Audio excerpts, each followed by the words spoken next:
So my name is Sam Borne. I am a first year at Bowdoin College, and I am a member of the 1890 Society.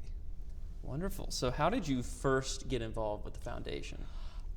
It was through the debate program. My state, New Hampshire, the league, the top 8 or 10 people who compete at the state championship every year get automatic bids to enter the Coolidge Qualifier Cup. So starting from my sophomore year, my partner and I finished in the top 8, and we got a bid to the Coolidge Cup. That was the virtual year of 2020 online, but I have gone for 3 years since.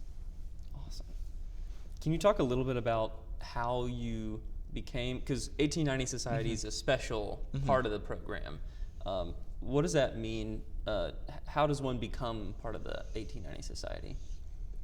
To be perfect, I mean, I don't know if they have like a criterion or an algorithm, but the best understanding that I can have is it's that you attended the Coolidge Cup for multiple years, you made it to the elimination rounds multiple of those years, and you displayed an excellence. It's an honor society for the debate program of the alumni who came to the program, excelled at the competition, and were passionate about the issues that we were debating about, whether it be taxation, the Federal Reserve, the economy, and it was who excelled at those, because to be passionate, you had to do well in the debates and excel in research. Right. Yeah, not that there's a specific algorithm that I know. Yeah. Why they called my name? Oh, sure. What are some of the experiences you've had through Coolidge debate and through the 1890 Society? So, previous to the Coolidge Cup, I knew very little about Calvin Coolidge. He was a name we briefly glossed over in AP US history, and then we went back to. So, coming to Vermont for that first time in 2021, just 2020 was COVID, it allowed me to learn all about Calvin Coolidge, a president who I knew absolutely nothing about. But it also allowed me to meet a group of people from around the country who are interested in that same debate, politics, economy. How can we make a positive impact on the world, and asking those questions. And I thought that was a fantastic and transformative experience. Can you talk a little bit outside of the programming itself in the debate? What is it like to be part of the community of the Coolidge Cup? Because there's sort of a repeat, come back and rinse and repeat funness there.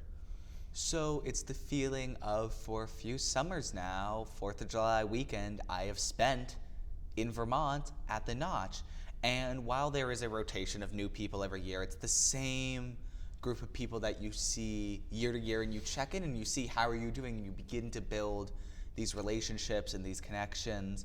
We had a few friends that we met who were from New York, and I'm from New Hampshire, so we drove down, this must have been 2021, and we visited them after meeting them at the Coolidge Cup. So it's the beginning of building a network of people who, again, all across the country are interested in that sort of economics, politics, want to get into the government, civil servant kind of career, and how can we make a positive impact on society. So building that connection, realizing that, there are fellow young people who are interested in that sort of policy, that sort of agenda. I mean, that was the wonderful network of knowing, one, that you aren't alone, but that there are other people who are out there willing to help you make a difference and a positive impact in the world. So speaking of impact, how has your involvement with the Coolidge debate and 1890 Society impacted you? We don't really, in American history, we spend a lot of time focusing on a very few select presidents and the periods. But I think there's a lot that we can learn from the presidents who we don't talk about, because regardless, history shapes us, regardless of whether or not we choose to focus on certain aspects or not. And I think learning about Calvin Coolidge, what was happening in the time from the 1900s to the 1920s, how the economy was changing, the fact that we are in the 20s now, we are in a similar sort of economy is growing out of the 1920s. We are coming out of a new era. There's a new era emerging. All the technologies, AI, artificial intelligence, stem cells, these are rapidly changing and shaping our society. And I think learning about how the way they address those changes in the 1920s during, a little bit after the Industrial Revolution, we are having the fourth industrial revolution of the internet. I think that's a fantastic, or a similar comparison that learning about has showed, or that's taught me a lot about the way societies, so much changes, but so much is also the same. But about the way it's impacted me personally. I think like meeting a group of people from around the country who are interested and invested in that sort of how can we make the world a better place? How can we learn about economics and policy? People who want to, we'll spend a Friday night talking about the Federal Reserve for fun. And I mean, those conversations are fantastic. That's great. So it's, of course, 2023, 100 years after Coolidge first became president. What do you think Coolidge's legacy can tell us today? What can Coolidge's? I mean, history, regardless of whether or not we choose to acknowledge it, is there and it shapes us.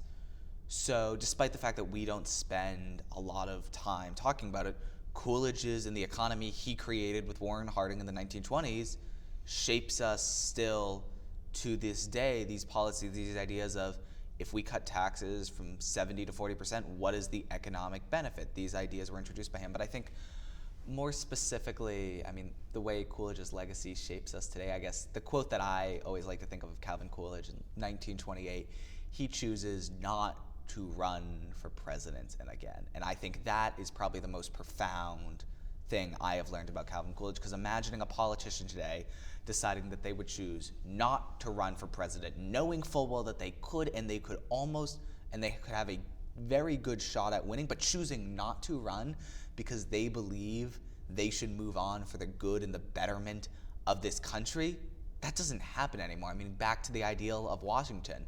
He served 2 terms and was out of there because other people ought to step in. There should be a new generation of leaders taking place. And the fact that Coolidge set that legacy of knowing that he viewed himself, and he was a civil servant. He did his time in Washington and then he left because he accomplished a lot of what he wanted to. Not all of it, of course, no one ever does, but he recognized that leaders are only temporary and that they should step down and there should be a new circulation of ideas. There should be a new flow and a new generation in Washington, and we don't have that anymore. And I think that precedent and that example is really miraculous, and it's something we should all study and learn more about.